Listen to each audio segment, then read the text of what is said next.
1 நாளாகம புஸ்தகம்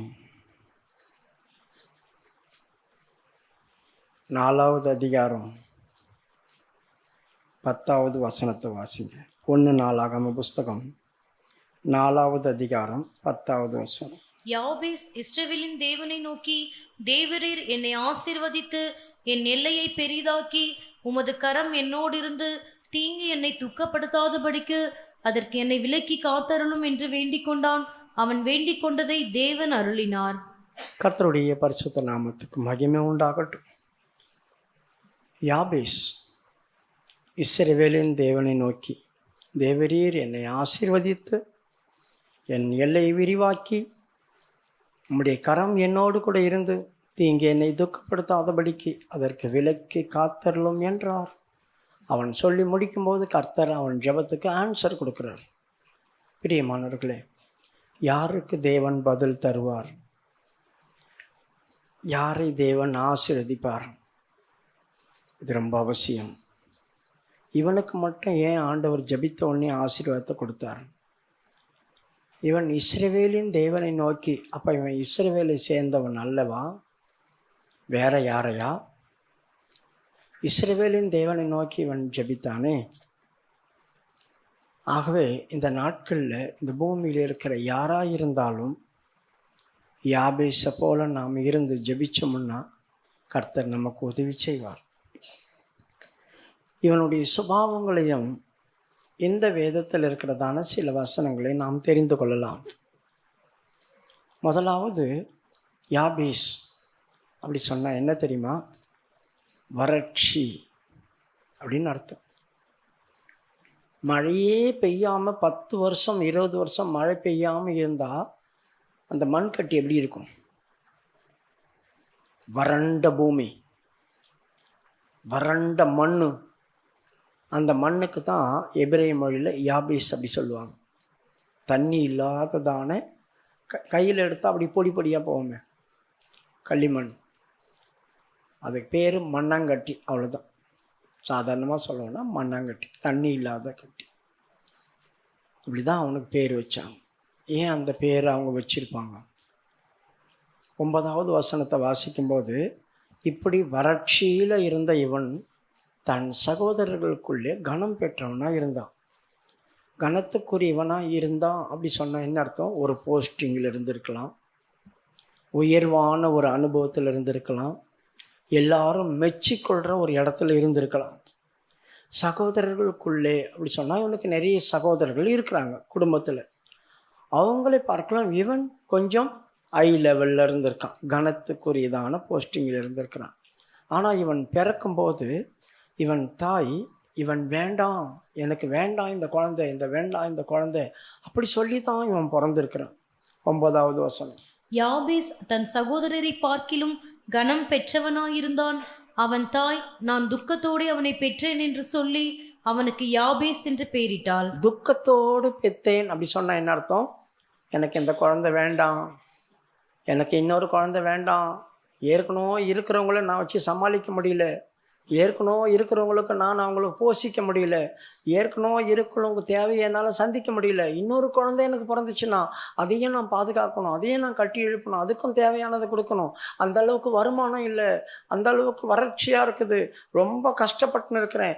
இன்னொரு குழந்தை பிறந்தா இன்னும் கஷ்டப்படுவேன், நான் இன்னொரு குழந்தை பிறந்தா இன்னும் கஷ்டப்படுவேன். அப்போ இவங்க ரொம்ப வறுமையான குடும்பத்தை சேர்ந்தவங்களாக இருக்கலாம். அப்போ குழந்தை பிறந்துடுச்சு. குழந்தை பிறந்த உடனே அவன் என்ன செய்தா? வறட்சி அப்படின்னு பேர் வச்சான். ஏற்கனவே நாங்கள் வறட்சியாக இருக்கிறோம், இன்னும் ஒரு குழந்தை பிறந்துடுச்சு அப்படி சொல்லித்தான் வறட்சி அப்படி சொல்லி அவனுக்கு பேர் வச்சான். ஆனால் இவன் ஜெபித்த ஜெபத்துக்கு தேவன் பதில் கொடுத்துட்டாரு. இந்த யாபேஸ் முதலாவது யார்? இவர்கள் இருந்த தேசம் எது? கீலேயாத்து தான் இவங்களுக்கு இருந்த தேசம். கீலேயாத்து யாருக்கு சொந்தமானது? மனாசேயுடைய பாதி கோத்திரத்துக்கு சொந்தமானது. எகிப்திலிருந்து புறப்பட்டு வந்ததான மனாசே கோத்திரமும் காத் கோத்திரமும் ரூபன் கோத்திரமும் யோர்தானை விட்டு இந்த பக்கம் கடந்து வராமல் யோர்தானுக்கு அப்புறத்தில் இருக்கிறதான இப்போ பாலஸ்தீனம் அப்படி சொல்லியிருக்கு பார்த்தீங்களா? பாலஸ்தீனம் நாடு அப்படி சொல்கிறாங்கல்ல, இந்த பெலிஸ்தர்கள் இருக்கிற இடம், பாலஸ்தீனம் அந்த முஸ்லீம்கள் இருக்கிற இடம், இது யாருக்கு கொடுக்கப்பட்டதுன்னாக்கா ரூபன் புத்திரருக்கும் மேற்புறத்தில், நடு மையத்தில் மனாசே கோத்திரத்துக்கும், அதுக்கு கீழ்ப்புறத்தில் காத் கோத்திரத்துக்கும் கொடுக்கப்பட்டது. இது இஸ்ரவேல் ஜனங்களுக்கு சொந்த பூமி. அது ஏற்கனவே பெலிஸ்தர் கையில் இருந்தது. அவங்க கிட்ட இருந்து அவங்க என்ன செய்தாங்க, ஆண்டவர் இவங்களுக்கு பறித்து இவங்க கிட்ட கொடுத்தாங்க. அதில் மனாசேக்கு தான் பெரிய இடம். மனாசேக்கு தான், ஏன்னா அவங்க அதிகமான ஜனங்கள் இருந்தாங்க. தேவன் அவங்களுக்கு கொடுத்ததான இடம், அவங்க தான் பூர்வீகமாக இருந்தாங்க. அதுக்கப்புறம் தான் இப்போ இடம் மாறி போச்சு. யோர்தானுக்கு இந்த பக்கமாக அவங்க அப்படியே ஆப்போசிட்டு யூதாவும் பெஞ்சமின் இருந்தாங்க. சுற்றி இருந்ததான நிறைய செபுலோன் கோத்திரம், நப்தலி கோத்திரம், அது இதெல்லாம் இருந்துச்சு. தான் கோத்திரம் மேலே இருந்துச்சு. பிரியமானவர்களே, இந்த பாலஸ்தீனம் இருக்கிறதான இடத்துல தானே இந்த கீலேயாத் மனுஷர்கள் இருந்தாங்க.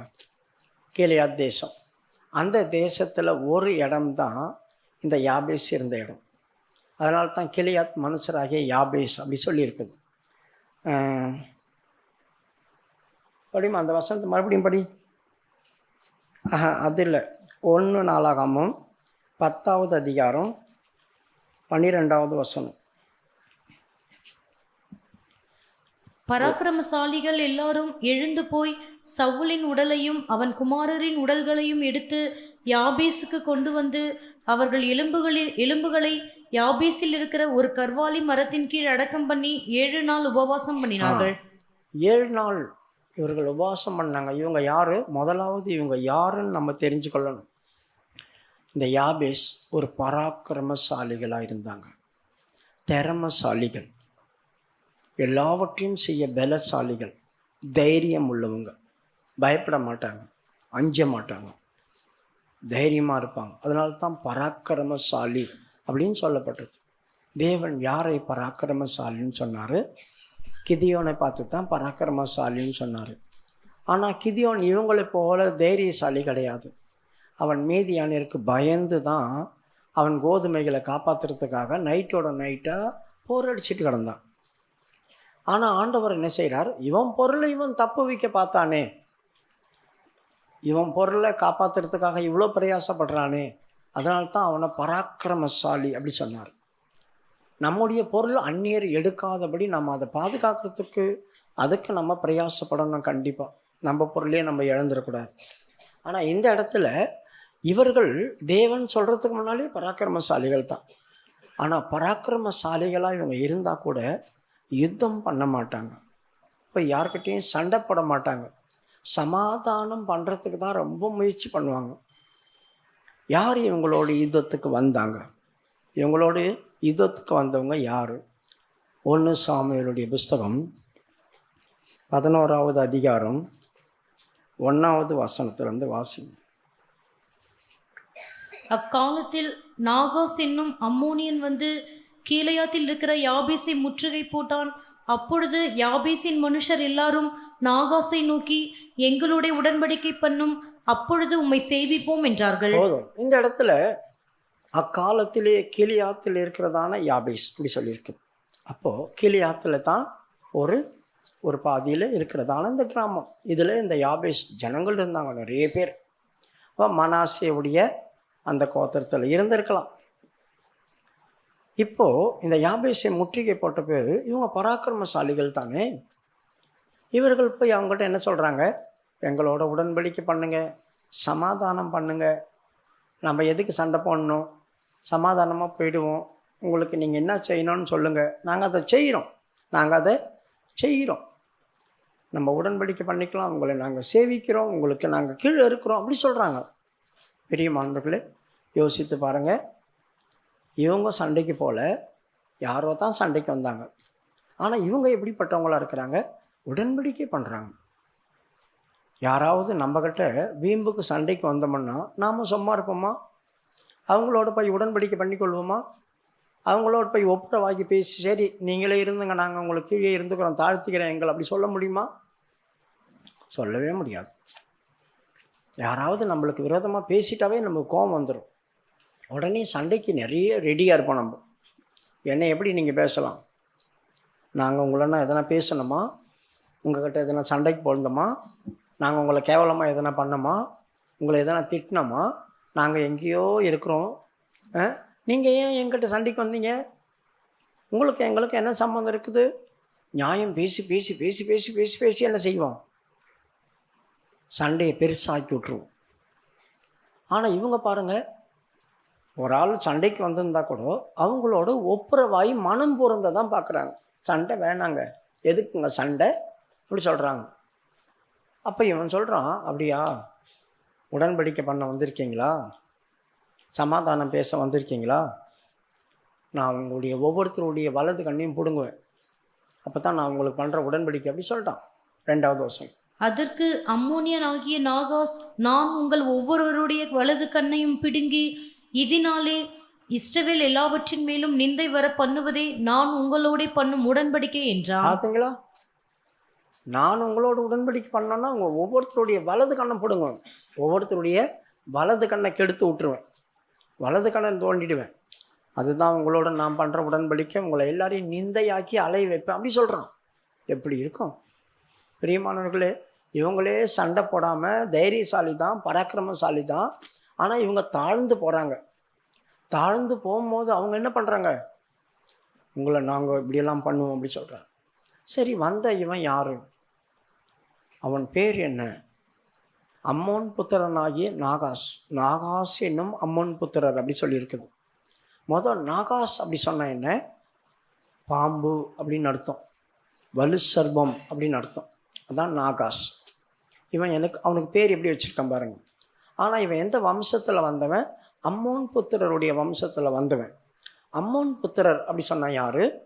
அவன் தான் இந்த லோத் இருந்தானே, சோதோம் கொமோராம்லேருந்து தப்பிச்சு வந்தானே, அந்த நெருப்பு வரும்போது, அந்த தப்பிச்சு வரும்போது அவங்க ஒரு குகையில் இருந்தாங்க இல்லையா? அந்த குகையில் இருக்கும்போது அவர்களுக்கு 2 பிள்ளைங்க வந்து மனைவி உப்பு தொண்ணா மாறிட்டா. அந்த டைமில் மூத்தவளுக்கு ஒரு பையனும் இளையவளுக்கு ஒரு பையனும் பிறந்தாங்க. அருவருப்பானவங்க, தகப்பனிடத்திலேயே குழந்தையை பெற்றுக்கிட்டாங்க. அதில் மூத்தவனுக்கு என்ன செய்தான்? மோவாப் அப்படி சொல்லி பேர் வச்சாங்க. இளையவளுக்கு அம்மோனியன் அப்படின்னு பேர் வச்சாங்க. அப்போ அம்மோனியன் அப்படி சொன்னால் என்ன அர்த்தம்? அம்மோன் அப்படி சொன்னாக்கா தாயினுடைய ஈரப்பதம் அப்படின்னு அர்த்தம். கேவலமான பேர் அது. மோவாப் அப்படி சொன்னால் என்ன அர்த்தம்? தகப்பனுடைய ஈரப்பதம்னு அர்த்தம். 2 பேருக்குமே கேவலமான மோசமான பேர் தான். இவர்கள் பிறந்ததுலேருந்து மோசமாக தான் நடந்துக்கிட்டாங்க. பயங்கரமாக போய் எல்லார்கிட்டையும் அபகரிப்பாங்க, கொள்ளை அடிப்பாங்க, துஷ்டர்களோடு சேருவாங்க, துஷ்டர்களோடு தான் கலப்பாங்க, ஆவிக்குரியவங்களுக்கு விரோதமாகவே யுத்தம் பண்ணிட்டு வந்திருந்தாங்க. இவங்களால இருதயத்தில் மனக்கிளேசம் மிகுதி ஆகிடுச்சு இஸ்ரவேல் ஜனங்களுக்கு. இப்போ இதில் ஒருத்தன் இந்த நாகாசுன்னு பேர் வச்சுருக்காங்களே, இந்த இளையவளுடைய பெற்ற இவன் வந்து எப்படி கும்பல் அப்படி சொன்னாக்கா மோசமானவங்க. இவங்க மந்திரவாதங்களும் பலவிதமான காரியங்களும் இவங்களுக்குள்ளே இருந்துகிட்டே இருக்கும். ஒரு இடத்துல போய் யுத்தம் பண்ணுறாங்க அப்படி சொன்னால் அங்கே இந்த வேலையும் பண்ணுவாங்க. எதிராளி ரொம்ப பலசாலியாக இருந்தால் அவங்கள கட்டுப்படுத்துறதுக்காக மந்திரங்களையும் பண்ணுவாங்க. இப்படிப்பட்ட ஆள்கிட்ட நம்ம போய் அவ்வளோ சீக்கிரம் மோத முடியாது. இது யாபேஸுக்கு நல்லா தெரியும், யாபேஸுக்கு நல்லா தெரியும். அதனால் என்ன பண்ணால், இவங்கக்கிட்ட போய் நம்ம போய் சண்டை போட்டு முட்டி மோதிட்டு இருக்கிறத விட இவங்க வித்தியாசமான பிசாசுகளை போயிட்டு ஏவி விட்டுன்னு இருப்பானுங்க. அதனால் இவங்களோட உடன்படிக்கை பண்ணுவோம், சண்டை போடாமல் சமாதானத்துக்கு போயிடுவோம். அப்போது இவங்க கொஞ்சம் அடங்குவாங்க, இவங்களை சேவிச்சுட்டு போவோம். நம்ம காப்பாற்றப்படணும். பிரியமானவர்களே, ஒரு யுத்தம் நடக்குது அப்படி சொன்னால் ஜெயம் எடுக்கிறாங்களே, வெற்றி பெற்றாங்க, அது பெருசல்ல. ஆனாலும் இவங்களுக்கும் நஷ்டம் வரும். என்ன தான் சண்டை போட்டாலும் இவங்க இடத்துலையும் கொஞ்சம் பேர் சாவதானே செய்வாங்க, எதிராளியும் சாவுவாங்க, இவங்களுக்குள்ளேயும் மரணம் சம்பவிக்கும். சில விஷயத்தை இழந்து தான் இவங்க ஜெயிப்பாங்க. ஜெயிச்சது பெருசல்ல, ஆனால் எவ்வளோ இழந்துருக்குறோம் அதை பார்க்க மாட்டாங்க. ஜெயிச்சிட்டோன்னு போவாங்க. ஆனால் நம்மக்குள்ளேருந்து எவ்வளோ இழந்து போயிட்டோம். 2 பேருக்கும் சேதம் வரத்தான் செய்யும். எவனா ஒருத்தன் தோக்கத்தான் செய்வான், ஆனால் 2 பேருக்கும் சேதம் வரத்தான் செய்யும். இப்போ இந்த யாபேஸ் எவ்வளோ தெளிவாக இருக்காங்க பார்த்தீங்களா? எதுக்கு நம்ம சண்டை போடணும்? சண்டை போட்டு நம்ம ஜெயித்தாலும் நம்மளுக்குள்ள நஷ்டம் வரும், நம்ம ஊரில் நிறைய விதவைகள் இருப்பாங்க, பிள்ளைங்க பெற்றவங்க இல்லாமல் இருப்பாங்க. சிலருங்க சகோதரர்கள் பிள்ளைங்க பெற்றவங்க பிள்ளைங்களை இழந்து கிடப்பாங்க. இதெல்லாம் நடக்குமே, இதெல்லாம் நடக்குமே, எதுக்கு நம்மளுக்கு இந்த நஷ்டம்? அதனால் உடன்படிக்கை பண்ணி அவங்கள சேவிப்போம் அப்படி சொல்கிறாங்க. இப்போ இவன் வலது கண்ணை பிடுங்குவேன்னு சொல்கிறான். பாருங்கள் என்ன பேர் வச்சிருக்கிறான், இவனுடைய நோக்கம் என்ன? வலது கண் அப்படி சொன்னால் என்ன? தேவன் என்னை அழைத்தார், எனக்கு ஒரு மார்க்கத்தை வெளிப்படுத்தினார், எனக்கு ஒரு தரிசனத்தை தந்தார். அந்த தரிசனத்தில் நான் ஓடிட்டுருக்கிறேன், அந்த தரிசனத்தில் நான் ஓடிட்டுருக்கிறேன். என்னுடைய தரிசனத்தை இந்த ஆவிக்கு எடுத்து விட்டுரும், என் தரிசனத்தை இந்த ஆவிக்கு எடுத்து விட்டுரும். நான் எதற்காக பிடிக்கப்பட்டேனோ அதை நான் மறந்துடுவேன். நான் எதற்காக அழைக்கப்பட்டேனோ அதை மறந்துடுவேன். நான் எதற்காக கர்த்தர் என்னை கூட்டு வந்து அவர் வீட்டில் வச்சிருக்கிறாரோ அதை நான் மறந்துடுவேன். இதெல்லாம் மறந்து என் தரிசனத்தை நாசம் பண்ணி விட்டுரும். தரிசனத்தை கெடுத்து தாறுமாறு ஆக்கி விட்டு நிந்தையாக்கி விட்டுரும். இஸ்ரவேலுக்குள்ளே நான் உங்களை நிந்தையாக்குவேன் அப்படி சொன்ன என்ன அர்த்தம்? நீங்களாம் பாருங்கள், ஆண்டவருடைய பிள்ளைன்னு சொல்கிறீங்க, எவ்வளோ கேவலமாக நடந்துக்கிறீங்க, இவ்வளோ கேவலமாக நடந்திருக்கீங்க, அப்படி நடந்திருக்கேன், இப்படி நடந்திருக்கேன் சொல்கிறாங்கல்ல, நிந்தையா. இதான் கண்ணை பிடுங்கிறது. அப்போ இவன் யார் யார் கண்ணெல்லாம் பிடுங்கலாம்? ஏதேன் தோட்டத்தில் ஏவாள் கண்ணையும் ஆதாம் கண்ணையும் கூடாக்கணும் இவன் தான். ஏன்னா அங்கேயும் பாம்பு தான் அவங்க கண்ணை கூடாக்குச்சு. ஆவிக்குரிய கண்ணு போய் மாம்ச கண்ணு வந்துடுச்சு அவங்களுக்கு. அங்கே கூடாக்கி விட்டுட்டான். அங்கே கூடாக்கி விட்டவொன்னே என்ன நடந்துச்சு? இப்போ இவன் வலது கண்ணை பிடுங்கி உங்களை இஸ்ரவேலுக்கு நிந்தையாக்குவேன்னு சொல்கிறானே, வலது கண்ணை பிடுங்கிட்டா என்ன ஆகும் சொல்லுங்கள் பார்க்கலாம். யாராவது இஸ்ரவேலுக்குள்ள கண்ணை பிடுங்கிட்டாங்க, நொண்டி, கை உடஞ்சவன், ஊனன், இந்த மாதிரி ஆகிட்டா என்ன தெரியுமா? இவங்க தேவாலயத்துக்கு பலி செலுத்த போக முடியாது. அவன் எங்கே வரான் பாருங்க, தேவனை விட்டே என்னை பிரிக்கணும், தேவ சமூகத்துக்கே என்னை போகக்கூடாமல் ஆக்கணும். நான் எந்த காரணத்தை கொண்டோ என் பாவத்துக்கு நான் போய் நிவர்த்தி செய்திடவே கூடாது. ஏன் நல்லா இருந்தேன், என் ஜீவியத்தில் பாவம் இருந்துச்சுன்னா நான் போய் பலி செலுத்துவேன். பலி செலுத்தினா என் பாவம் நிவர்த்தி ஆக்கப்படும், நான் தேவனோடு ஐக்கியமாவேன். ஏதோ என் ஜீவியத்தில் வந்து அக்கிரமம் பாவமெல்லாம் கூட நான் பலி செலுத்தி சரியாயிடுவேன். ஆனால் என் கண் ஊனம் ஆயிடுச்சு அப்படி சொன்னால் சாவுற வரைக்கும் நான் தேவாலயத்துக்கு போக முடியாது. ஊனர்களும் நொண்டியும் சப்பானிகளும் தேவாலயத்தில் வரலாகாது. அதனால தான் அவங்க வாசலில் உட்காந்து பிச்சை எடுத்துன்னு இருக்காங்க. குருடர்கள்லாம் எங்கே தான் உட்காந்து பிச்சை எடுத்துருந்தாங்க? வாசலில். அப்போது பேதுருவும் யோவானும் போகும்போது ஒரு தாயின் வயிற்றிலே சப்பானியாக பிறந்த ஒருத்தன் வந்து வாசலில் உட்காந்து, ஐயா எதனா கொடுங்க, என்கிட்ட வெள்ளியும் பொண்ணும் இல்லை, இயேசு நாமம் இருக்குது, எழும்புற நடுறா அப்படி சொன்னாங்க. அவன் எழும்பி குதித்து நடந்து தேவாலயத்துக்குள் போனான். கால் வந்த பேர் தான். அது வரைக்கும் அவருக்கு தேவாலயத்துக்கு போவதற்கு தடை. இப்போ இந்த ஆவி என்ன பண்ணுது பார்த்தீங்களா? உன் வலது கண்ணை பிடுங்குவேன். இப்போ வலது கண்ணை பிடுங்கி இஸ்ரவேலில் நிந்தையாக்குவேன். என்ன தான் எனக்கு நிந்த? பலி செலுத்த போக முடியாது, தேவாலயத்துக்கு போக முடியாது, வாசலுக்கு வரைக்கும் போகலாம், ஆனால் உள்ள பிரகாரத்துக்குள்ள கூட போக முடியாது. அந்த மாதிரி ஆகிடும். நான் ஊனமாகி கர்த்தருடைய சமூகத்தை விட்டு விலக்கப்பட்டுருவேன். இப்போ ஆதாமும் ஏவாளும் கர்த்தருடைய சமூகத்தை விட்டு விலக்கப்பட்டாங்க. தேவன் அவர்களை துரத்தினார். ஏன்னா கண்ணு போயிடுச்சு. கண்ணு போன பேர் நீ இங்கே இருக்க முடியாது, வெளியே போ அப்படி சொல்லி துரத்தி விட்டார். யோசித்து பாருங்க, தேவனோடு இருக்கிற நம்முடைய ஜீவியத்தை நாசம் பண்ணுற ஆவி தான் இது. அதுக்கப்புறமா சிம்சோன் நல்லா இருந்தான். அவனுடைய தேவனோடு ஐக்கியமாக இருந்த அவன் பிரதிஷ்டையை நாசம் பண்ணி முதல்ல அவனுக்கு என்ன தெரியுமா செய்தாங்க? மொட்டை அடிச்சு விட்டாங்க. மொட்டை அடிச்சு விட்டு கண்ணை நோண்டி விட்டான். 2 கண்ணையும் நோண்டி விட்டான். கண்ணை நோண்டி அவனை விலங்கு போட்டு காசாவை கொண்டு போயிட்டாங்க மாவாட்டுறதுக்கு. அப்போது கண்ணு நோண்டப்பட்டுச்சு. இப்போ தேவனை விட்டு விலகிட்டார். பிரதிஷ்டை உடஞ்சி போச்சு, பிரதிஷ்டையும் போயிடுச்சு. இந்த ஆவி எப்படிப்பட்டது? ஒரு ஆவிக்குரிய அனுபவத்தில் இருக்கிறதான தேவனோடு ஐக்கியமாக இருக்கிற நம்ம தேவனை விட்டு பிரித்து ரொம்ப தூரம் கொண்டு போயிடும். மறுபடியும் கிட்டியே வராத அளவுக்கு ஆக்கி விட்டுரு. சிம்சோன் அங்கேயே செத்து போனான்ல, கண்ணு வரல, ஆனால் அவன் தேவனுடைய ஆவி இறங்கினார் ஏதோ கிருபையா. ஆனாலும் கூட அதோட அவன் சப்ஜெக்ட் முடிஞ்சு போச்சு இல்லை. அதுக்கப்புறமா அவன் தேவாலயத்துக்கு போகலையே. அதுக்கு முன்னே அவன் போயிருப்பானே, ஏன்னா அவன் நசரேயனுடைய விரதத்தில் தானே இருந்தான், அவன் நடத்தினானே. அப்போ அவன் தேவாலயத்துக்கு போயிருக்கணும், ஆசாரியன்கிட்ட போயிருக்கணும். ஆனால் அதுக்கப்புறமா கண்ணு போன அப்புறமா செத்து போனானே தவிர மறுபடியும் தேவாலயத்துக்குள்ளே போக முடியல. அப்போ தேவனை விட்டு பர்மனண்ட்டாக நம்மளை பிரித்து விட்டுரும். அதுதான் கண்ணை பிடுங்கனாமன்னு சொல்கிறான். அந்த வலு சர்பத்தின் ஆவி எப்படி கிரியை செய்து பாருங்க. அப்போ இவங்க பார்த்தாங்க, இப்படி பண்ணுறானே இவன். ஏங்க, நாங்கள் உங்களுக்கு சமாதானம் தானே பேச வந்தோம், நீங்கள் என்ன இப்படி பண்ணுறீங்க? இவர்கள் சமாதானத்தை பேச மாட்டாங்க, சமாதானத்துக்கு இணங்க மாட்டாங்க, சமாதானத்துக்கு ஒத்துக்கொள்ள மாட்டாங்க. நாங்கள் எவ்வளோ பணம் தரோம் உங்களுக்கு அடிமையாக இருக்கிறோன்னா கூட ஏற்றுக்கொள்ள மாட்டாங்க.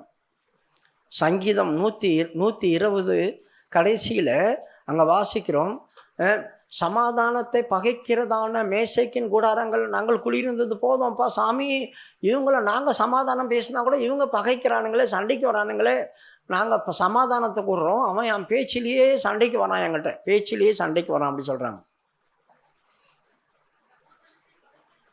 என் ஆத்துமா குடியிருந்தது போதும். சொல்லி படிமா. சங்கீதம் 120:6-7. சமாதானத்தை பகைக்கிறவர்களிடத்தில் இவங்க சமாதானத்தை பகைக்கிறவங்க, சமாதானத்தை பகைக்கிறவங்களிடத்தில் நான் குடியிருந்தது போதும், என் ஆத்துமா குடியிருந்ததும் போதும், நான் சமாதானத்தை நாடுகிறேன், அவர்களோ நான் பேசும்போது யுத்தத்துக்கு எத்தனைப்படுகிறார்கள். நான் சமாதானத்தை நாடுகிறேன். பிரியமானவர்கள், இந்த யாபேசு சமாதானத்தை தான் நாடணும். சமாதானம் வேணும், எனக்கு சமாதானம் வேணும். நான் சண்டை போட விரும்பலை, யாருக்கிட்டையும் சண்டை போட விரும்பலை. நீங்கள் கத்துறீங்களா, கத்திட்டு போங்க. நீங்கள் பேசுகிறீங்களா, பேசிட்டு போங்க. நான் அமைதியாக இருக்க விரும்புகிறேன், எனக்கு சமாதானம் முக்கியம். அதுதான் அந்த சுபாவம் நம்மக்கிட்ட இருக்கா? யோசித்து பாருங்கள். நாம் சமாதானத்தை விரும்புகிறோமா? அவங்க நான் போய் பேசினோட அவங்க தானே சண்டைக்கு வராங்க, அப்போ எங்களால் எப்படி சும்மா இருக்க முடியும்? அப்படி கேட்குறீங்களே. நீங்கள் என்றைக்கு சும்மா இருக்கிறீங்களோ அன்னைக்கு கர்த்தர் உங்களுக்காக சண்டை போடுவார். என்னைக்கு நீ பாய பான்னு திறக்கிறியோ அன்னைக்கு நீயே சண்டை போட்டு முட்டி மண்டைகள்லாம் கீழ்ச்சிட்டு வரணும். என்றைக்கு நான் அமைதியாக இருக்கிறோம் அன்னைக்கு தேவன் சண்டை போடுவார். எங்கே இருக்கு அந்த வசனம்? யாத்திராகம புஸ்தகம் 14வது அதிகாரம். கர்த்தர் உங்களுக்காக யுத்தம் பண்ணுவார், நீங்கள் சும்மா இருங்க அப்படி சொல்கிறார். 14ஆம் அதிகாரம் 14வது வசனம். கர்த்தர் உங்களுக்காக யுத்தம் பண்ணுவார், நீங்கள் சும்மா இருப்பீர்கள் என்றான். கர்த்தர் உங்களுக்காக யுத்தம் பண்ணுவார். அப்போ கர்த்தர் எனக்காக யுத்தம் பண்ணணும் அப்படி சொன்னால் நான் சும்மா இருக்கணும்.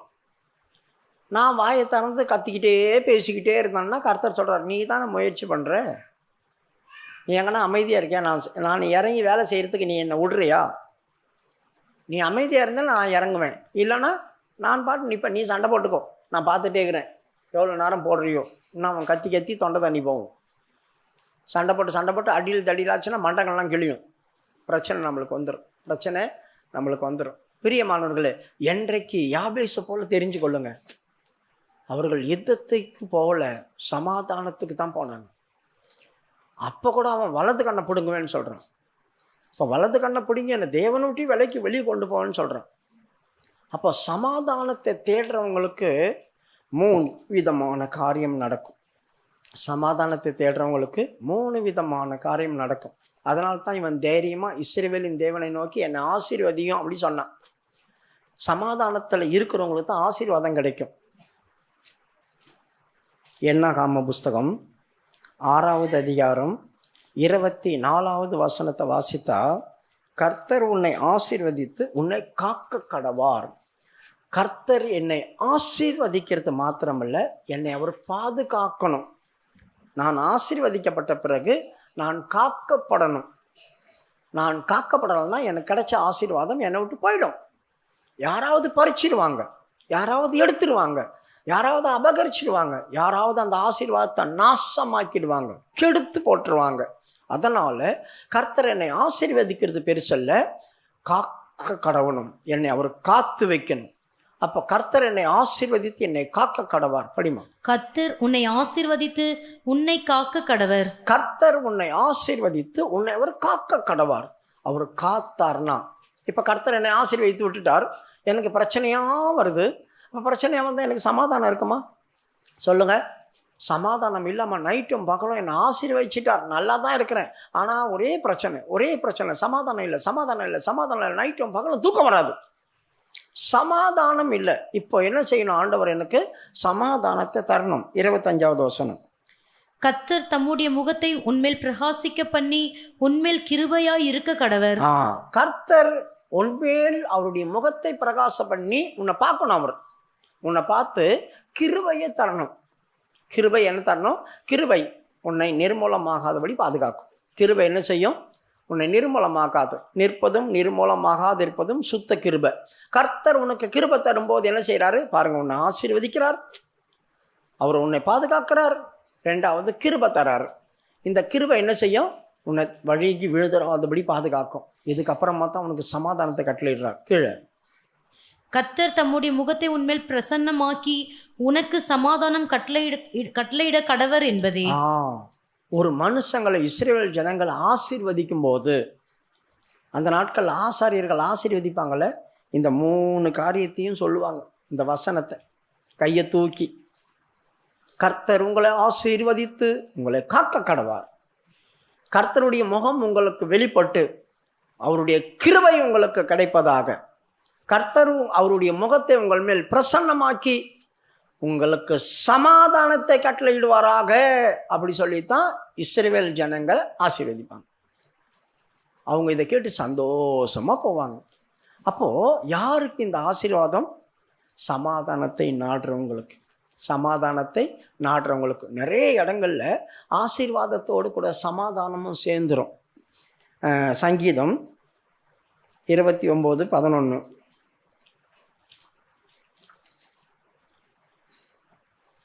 சங்கீதம் 29:11. கர்த்தர் தமது ஜனத்திற்கு பலன் கொடுப்பார், கர்த்தர் தமது ஜனத்திற்கு சமாதானம் அருளி அவர்களை ஆசீர்வதிப்பார். கர்த்தர் தம்முடைய ஜனங்களுக்கு பலன் தருவார், உன்னை தேற்றுவார், உன்னை தூக்கி நிறுத்துவார், பல காரியங்களை செய்வார். இப்படி செய்துட்டு அவர் உனக்கு சமாதானத்தை கட்டளையிட்டு உன்னை ஆசீர்வதிப்பார். சமாதானத்தோடு ஆசீர்வாதமும் சேர்ந்து போது பாருங்க. அப்போ இவங்க ஏன் சமாதானத்தை நாடினாங்க? நான் சமாதானத்தை நாடாமல் சண்டை போட்டிருந்தேன்னா எனக்கு இருக்கிற ஆசீர்வாதமும் வெளியே போயிடும். யோசித்து பாருங்கள். இவங்க வீட்டில் 4 பேர் இருக்கிறாங்க. 4 பேரில் போய் சண்டை போடுறாங்கன்னாக்கா 4 பேருக்கு அடிபட்டுரும். யாருக்காவது ஒருத்தருக்கு அடிபட்டுச்சுன்னா நல்லா இருந்தவங்களுக்கு அடிபட்டு போச்சு. அப்போ அந்த அடிபட்டதுக்கு நான் ட்ரீட்மெண்ட் பண்ணணும். இந்த ட்ரீட்மெண்ட் பண்ணுறதுக்கு நான் பணம் செலவு பண்ணணும். ஏதோ ஒரு காரியம் நஷ்டமாகி உயிர் சேதமாகி போச்சு, அந்த உயிர் சேதத்தை நான் சரிப்படுத்துறதுக்கு பணம் கட்டணும். அப்போ ஏற்கனவே என்கிட்ட இருந்தது எனக்கு ஒரு ஆசீர்வாதம். அந்த ஆசீர்வாதத்தை என்ன செய்தது? எடுத்து போட்டுச்சு. சமாதானத்தை எனக்கு கொடுத்து என்னை ஆசீர்வதிக்கிறதான கர்த்தர், அந்த ஆசீர்வாதம் என் கூட இருந்துச்சு அப்படி சொன்னால் எனக்கு உண்டான எதுவுமே வெளியே போகாது. எனக்கு உண்டான எதுவுமே வெளியே போகாது. அப்போ சமாதானத்தை நாடுறவங்களுக்கு ஆசீர்வாதம் தங்கும், ஆசீர்வாதம் இருக்கும். அப்போ சமாதானம் இல்லை அப்படி சொன்னால் நம்மக்கிட்ட இருக்கிறது கொஞ்சம் கொஞ்சமாக வெளியே போகும், கொஞ்சம் கொஞ்சமாக வெளியே போகும். இதை நீங்கள் மறந்துடாதீங்க. அப்போது முதலாவது அவங்க எப்படிப்பட்டவங்களாக இருக்கிறாங்க? சமாதானத்தை தேடுறவங்களா இருந்தாங்க. சமாதானம் எனக்கு முக்கியம். ஆனால் இந்த ஆட்கள் எப்படிப்பட்டவங்க? உங்கள் வலது கண்ணை பிடுங்கிடுவேன், உங்களை தேவனை விட்டு பிரிப்பேன். இப்போ இவங்கெல்லாம் சொல்கிறாங்க, ஐயா என்னங்க உங்ககிட்ட நாங்கள் சரண்டராக வந்திருக்கிறோம், நீங்கள் என்னடானாக்கா எங்கள் வலது கண்ணை பிடுங்குவேன்னு சொல்கிறீங்களே, வலது கண்ணை பிடுங்கிட்டு எங்களை தேவ சமூகமே இல்லாமல் போயிடுமே, அதோட நாங்கள் செத்து போகலாமே, அதோட நாங்கள் செத்து போகலாமே. சரி, எங்களுக்கு ஒரு 7 நாள் தவணை கொடுங்க, 7 நாள் தவணை கொடுங்க. நாங்கள் யாராவது எங்களுக்கு உதவிக்கு வராங்களா பார்க்குறோம். உதவிக்கு வந்தால் நாங்கள் உங்கள்கிட்ட சண்டைக்கு வரோம். ஏன்னா நாங்கள் எங்களுக்கு யாருனாவது சப்போர்ட் வேணும். நாங்கள் தனியாக பராக்கிரமசாலியாக நின்னா கூட எங்கள் திறமையை காட்ட மாட்டோம். எங்களுக்கு யாராவது உதவிக்கு வந்தால் தைரியமாக இருக்கும். நாங்கள் உங்கள்கிட்ட சண்டைக்கு வரோம். அப்படி வரலையா, தேவ சித்தத்தின்படி நான் உங்கள்கிட்ட வரேன், என் கண்ணை நோண்டிக்கும். இதை நம்ம எப்படி ஒத்துக்க முடியும்? யாராவது உதவிக்கணும். அப்போ இவங்க எப்பவுமே எப்படிப்பட்டவங்க? யாரையாவது சார்ந்து இருக்க முயற்சி பண்ணுவாங்க. யாரையாவது சார்ந்து இருக்க நம்ம முயற்சி பண்ணுவோம். நாம் யாரை சார்ந்து கொள்ள முடியும்? எங்களுடைய ஐக்கியம் எப்பொழுதும் பிதாவோடும் அவருடைய குமாரனாகிய கிறிஸ்துவோடும் அதன் பிறகு அப்போஸ்தலர் ஊழியக்காரர்களோடும் இந்த ஐக்கியம் நம்மளுக்கு இருந்துக்கிட்டே இருக்கணும். இந்த ஐக்கியம் உங்கள்கிட்ட இருக்கா? தேவனோடு எங்களுக்கு ஐக்கியம் இருக்குது, அதனால தான் நாங்கள் சர்ச்சுக்கு வரோம். அப்புறம் பிதாவோடு கூட ஐக்கியமாக இருக்குது, அதனால தான் நாங்கள் அவரை சோத்திரம் பண்ணுறோம். ஊழியக்காரங்களோடு, எங்களுக்கு பிடிச்ச ஊழியக்காரங்களோடு தான் நாங்கள் ஐக்கியமாக இருப்போம். பிடிக்காத ஊழியக்காரங்களுக்கு கிட்ட கூட வர மாட்டோம், சோத்திரம் பண்ண மாட்டோம், பார்த்துட்டு போக மாட்டோம். இதுதான் நம்மளுடைய ஐக்கியம். இப்போ ஐக்கியம்னா இந்த 3 காரியத்திலும் இருக்கணும். குமாரனோடு இருக்கணும், பிதாவோடு இருக்கணும், அப்போஸ்தலரோடும் இருக்கணும். இந்த ஐக்கியம் நம்மக்கிட்ட இருக்கணும். இந்த ஐக்கியம் இல்லைன்னா என்ன பண்ணுறது? யார் உனக்கு உதவி செய்வா? யாருக்கிட்ட போய் நிற்ப? நீ யாருக்கிட்ட போய் நிற்ப? யுத்தம் வந்துச்சுன்னா யாருக்கு ஃபோன் பண்ணணும்? ஊழியக்காரங்களுக்கு தான். பிரதர் ஜெபம் பண்ணுங்க, இப்படி ஒரு காய்ச்சல் இருக்கிறோம், உடம்பு முடியாமல் இருக்கிறோம், அப்படி இருக்குது இப்படி இருக்குது, ஃபோன் பண்ணணும். ஃபோன் பண்ணி ஜெபம் பண்ணுங்க ஃபோனில் அப்படி சொல்லணும். எல்லாம் முடிஞ்சு போன அப்புறமா இங்கே வந்து சாட்சி, எங்களுக்கு இப்படி ஆச்சு, எங்களுக்கு அப்படி ஆயிடுச்சு, எங்களுக்கு இது நடந்துச்சு, எங்களுக்கு இது நடந்துச்சு, உங்களுக்கு தெரியுமா? தெரியவே தெரியாது. கர்த்தர் எங்களை பாதுகாத்தார். இதில் வேறு பிரதர் வேறு ஜெபம் பண்ணார்னு வேறு சொல்லிப்பாங்க. நான் ஜெபமே பண்ணியிருக்க மாட்டேன். முதலாவது அதை நீ சரிப்படுத்து. ஒரு விசுவாசி ஒரு சபையில் இருக்கிறாங்க அப்படி சொன்னாக்கா, ஒரு சின்ன ப்ராப்ளம் அப்படின்னா கூட உடனேயும் ஊழியக்காரங்களுக்கு ஃபோன் பண்ணி, இந்த மாதிரி எங்களுக்கு பிரச்சனை, எங்களுக்கு அங்கே ஜெபம் பண்ணுங்க அப்படி சொல்லணும். அப்போ நாங்கள் ஜெபம் பண்ணுவோம். உங்கள் விசுவாசத்தின்படி கர்த்தர் உங்களுக்கு இறங்கி வேலை செய்வார். இப்போ இவங்க என்ன பண்ணாங்க?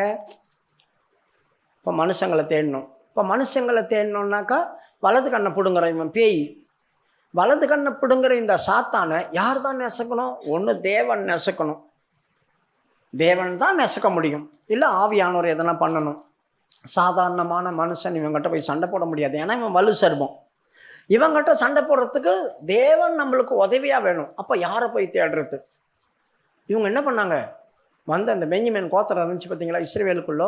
அங்கே ஓன்னு கத்தி அழுகுறாங்க. சூனியக்காரன் வந்திருக்கிறான், வலு சர்வம் வந்திருக்குது, எங்கள் வலது கண்ணை பிடிங்கி தேவனுடைய சமூகத்தை விட்டே எங்களை தூரம் கொண்டு போவேன்னு சொல்கிறாங்க, நாங்கள் என்ன பண்ணுறது அப்படி சொல்லி அழுகுறாங்க. இந்த விஷயத்தை கேட்டவனையும் அந்த ஊர் ஜனமே அழுதாங்க. 5வது வசனம் 11:5.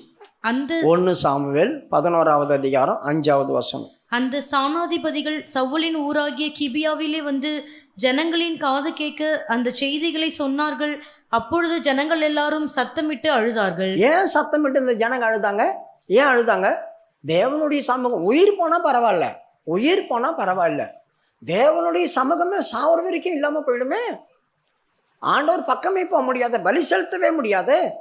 இது என்ன? இது அநியாயம். ஊர் ஜனமே அழுவுது. யார் சண்டைக்கு போகிறது? இப்போ தான் ஒருத்தன் வரான், ஏறு ஓட்டிட்டு. என்ன விஷயம், ஏன் அழுவுறீங்கன்னு கேட்டான். எல்லாம் நடந்த காரியத்தை சவுல்கிட்ட சொல்கிறாங்க. இப்போ என்ன நடக்குது?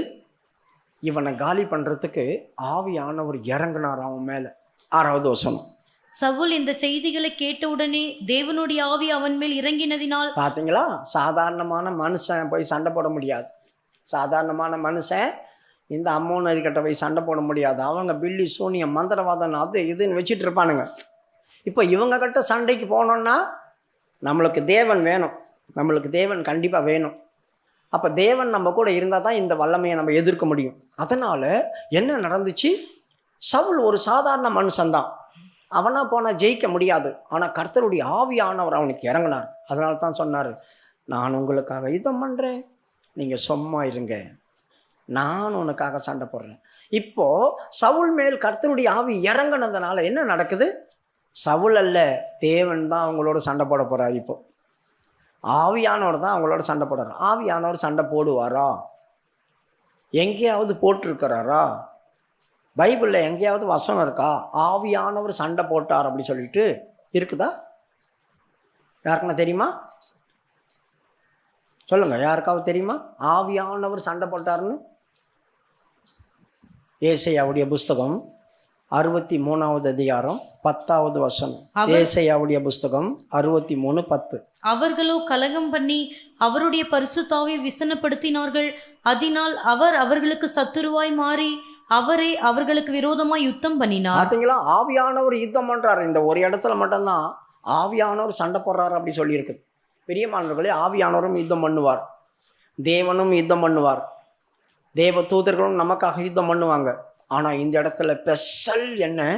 சவுலின் மேல் கர்த்தருடைய ஆவி பலமாக இறங்கினதுனால சவுலுக்கு கோபம் வருது. ஏன் கோபம் வந்துச்சு? ஆவியானவரே கோபமாக தான் இறங்கினார்.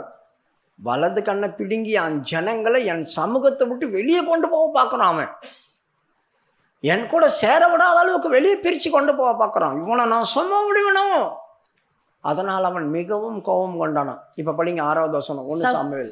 சவுல் இந்த செய்திகளை கேட்டவுடனே தேவனுடைய ஆவி அவன் மேல் இறங்கினதினால் அவன் மிகவும் கோபம் உண்டவனாகி, ஆவியானவர் இறங்குறவனையும் மிகவும் கோபம் உண்டவனாகி ஒரு கத்தி எடுத்து மாட்டை வெட்டிட்டான். 2 துண்டா, ஒரே வெட்டில் 2 துண்டா ஆகி போச்சு. எப்படி இருக்கும்? அந்த அளவுக்கு அவன் மேலே ஆண்டவர் இறங்கினார். பிரியமானவர்களே, யுத்தம் பண்ண பொறுத்து ஆவியானவர், யுத்தம் பண்ண பொறுத்து ஆவியானவர் நம்மளுக்கு விரோதமாக எழும்புறதான சகல வல்லமையும் உன்னால் மேற்கொள்ள முடியுதா பாரு, இல்லைன்னா நீ ஆண்டவருக்கு சப்போர்ட்டு கூப்பிடு. அப்படி இல்லையா, அபிஷேகம் பெற்றவங்க. இப்போ சவுல் இந்த நேரத்தில் அபிஷேகம் பெற்றிருந்தான். ராஜாவை அவனை அபிஷேகம் பண்ணி தான் அனுப்பினான் சாமுவேல். அதனால் அவன் மேல் கர்த்தருடைய ஆவி இறங்குது.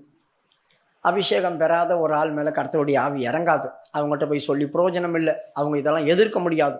அதனால தான் சொல்கிறேன், தேவனோடு நமக்கு ஐக்கியம் இருக்கணும், ஊழியக்காரங்களோடு நமக்கு சரியான ஐக்கியம் இருக்கணும். எந்த விஷயமா இருந்தாலும் ஆபத்தோ பிரச்சனையோ போராட்டம் பண்ணால் உடனேயும் சொல்லணும். சொல்லும்போது என்ன நடக்கும்? அவங்க உங்களுக்காக யுத்தம் பண்ணுவாங்க. அவங்க பண்ணுறாங்களோ இல்லையோ, கர்த்தர் இறங்கி வேலை பண்ணுவார்.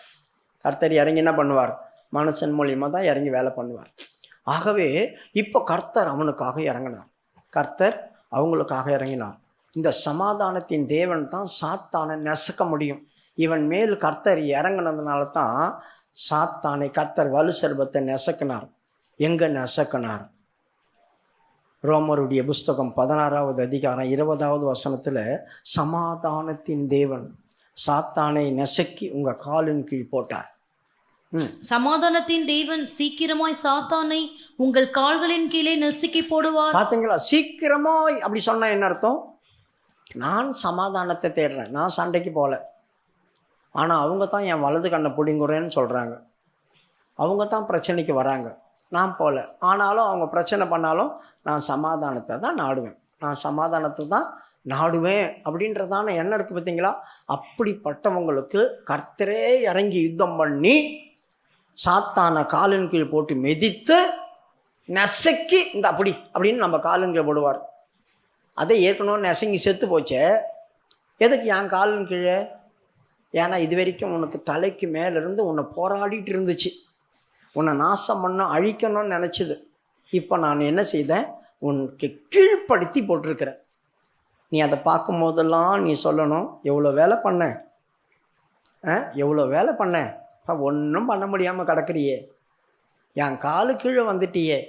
அதை மெரிக்கணும்னு அவசியம் இல்லை, மெரிக்கிறதுக்கு நம்மளை போடல. எல்லாரும் சொல்லுவாங்க, அவர் நெசக்கி உன் காலின் கீழே போட்டிருக்காருன்னா நீயும் போட்டு மெதி. செத்த பாம்பை எதுக்கு நான் மெதிக்கணும்? செத்த பாம்பை மெதிச்சு என்ன பிரயோஜனம்? அதான் ஏற்கனவே செத்து போச்சே. நெசக்கப்பட்டது மேலே ஏறி தயான்னு குதிச்சா என்ன பிரயோஜனம்? அதான் ஏற்கனவே நெசங்கி போய் தானே கிடக்குது. ஆண்டவர் தான் ஏற்கனவே நெசக்கி தானே போட்டிருக்கிறார். நீ அதை பார்க்கும்போதெல்லாம் உனக்கு தைரியம் வரணும், என் தேவன் எப்படிப்பட்டவர் பாரு, என் சத்துருக்குள்ளே நெசக்கி என் காலு கீழே போட்டிருக்கிறார்.